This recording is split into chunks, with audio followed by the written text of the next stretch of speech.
Hey guys, this is going to be my final thoughts on the Losi 10MT, and I'm going to try to make this short without going into a lot of detail and a lot of explanation about everything.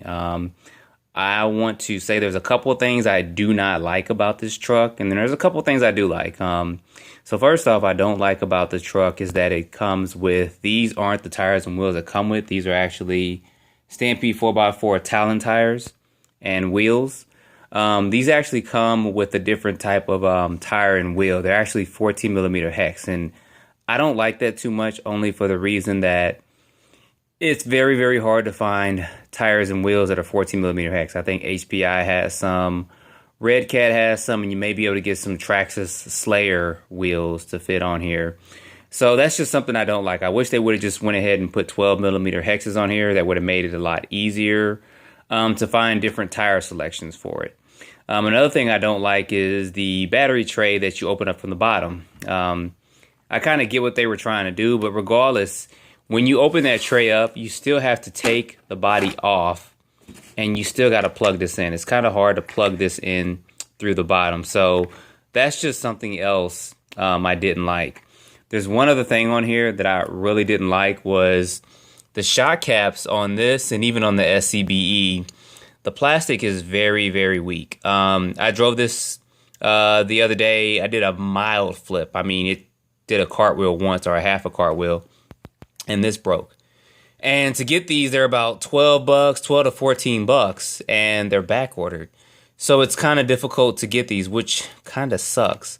So that kind of forces you to upgrade these to either the aluminum ones, which are 17 bucks, or try to go to like Dollar Hobbies and go ahead and get the upgraded shocks. The aluminum ones, and those are about 25 bucks, 27 bucks a pair. So those are some of the things I didn't like as far as the battery tray and stuff. One thing that they did do different on this that they didn't do on the SCBE is these particular rods right here are not adjustable, but that is kind of good because what that does allow is these don't break. On the SCBE, I've heard people complaining about the ends of them, the plastic being weak, and they do break, or everything kind of goes up in there. So that's that. And another thing is also overheating. With short course tires and wheels on here, it does not really get too hot, but with the stock ones, this temperature's got pretty hot on this thing. And with the stock tires and wheels, even with these on here, it still runs hot. Losi should have just went ahead and put a 13 or 14 in here and let you gear up on your own. I know they were trying to go for speed, but this has got a 42 spur gear in it and a 16 tooth pinion gear. This is the same gear ratio that they use on their 8 scale buggies. And that's a pretty high gear ratio, especially for this type of KV motor. This is a 3900. So you'd have to go down to about a 3000 or maybe a 2800 and then gear up to about an 18 to 22 just to get some decent speed out of it and run it on 3S. So they should work on certain things like that. And the AVC, I don't think they also should put on here. Now, besides that, the truck has a very, very cool look to it.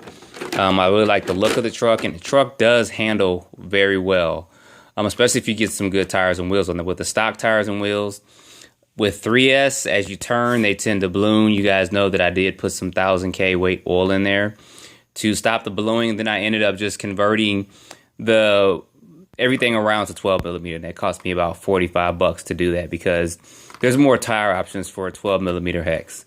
Other little things about this that are good is it's got good speed.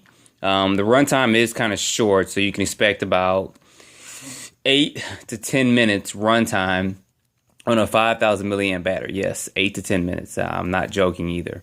So by the time you get out there and start running, have a good time, it's like, oh, my battery's dead, and your friends are kind of laughing at you because they're changing the battery.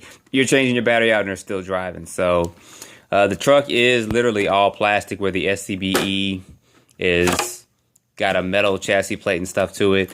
There are minor differences in these two. I did point that out, but I mean, overall, this is a decent truck, but it's just got those things that I just didn't like 100% about it. It's got a very, very cool look to it, and all that, but with the shock caps being back ordered, that's a negative. With the heat issue, that's a negative because you got to gear down to about a 13 or 14 to be able to run 3S and get a good runtime and not overheat your car.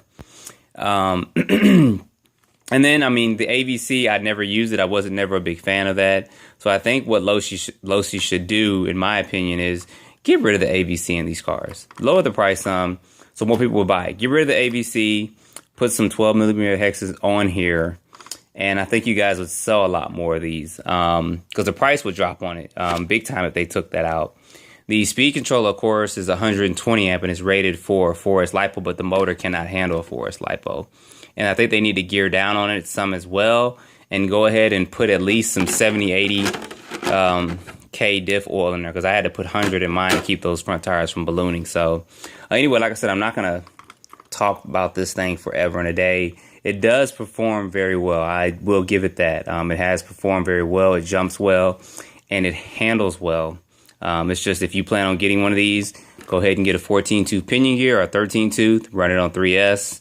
Buy some extra shop cacks because when it flips, it's going to break. I've had that happen on this and on my SCBE. And if you get a heat sink for the motor, make sure that if the heat sink, if you're jumping, it actually hits here and doesn't slide down in here because I had a problem where my heat sink once slid down in here, got caught up on this and ended up stripping this out. And I had to get a whole nother diff ring and everything for that. That happened actually twice. So give or take on this one. Gonna be your discretion, but those are just kind of my thoughts on it. Don't know what else to say, guys. Buy at your discretion. Put your comments below, and I'll try to get back to you guys on it. I have tons of videos of this thing up and running, and I'll get some more running as well because I've invested a couple of bucks in this thing. So might as well try to keep it and keep running it. But as always, don't forget to like or dislike, subscribe if you have not, and thanks for watching.